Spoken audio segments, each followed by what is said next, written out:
হুজুর কিবলা রাহমাতুল্লাহ বলছেন, আল্লাহর ইশকে ফানা হইয়া মহাব্বতে আল্লাহকে আল্লাহ বলে যদি ইশকের ভাবে ডাক দেয়, ৭,০০০ বছর পর্যন্ত একটা মানুষ আমল করেছে দরজায় না যায়, আল্লাহ পাক আল্লাহকে আল্লাহ বলে অন্তর থেকে ইশক নিয়ে ইখলাস নিয়ে ডাক দিয়ে সেই ভণ্ডামি করে যদি লাফাইতে আল্লাহ বলেন সে দেখেন নাকি ৭,৫০০ বছর জাহান্নামে চলে। কাজেই আমরা আল্লাহকে আল্লাহ বলে ইশকে আল্লাহকে ডাক দিই, আল্লাহু আল্লাহ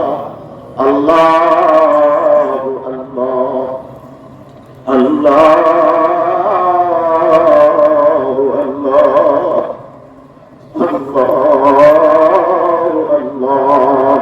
সুবহানাল্লাহি ওয়া আলহামদুলিল্লাহি ওয়া লা ইলাহা ইল্লাল্লাহু আল্লাহু আকবার ওয়া লা হাওলা ওয়া লা কুওয়াতা ইল্লা বিল্লাহিল আলিয়্যিল আযীম।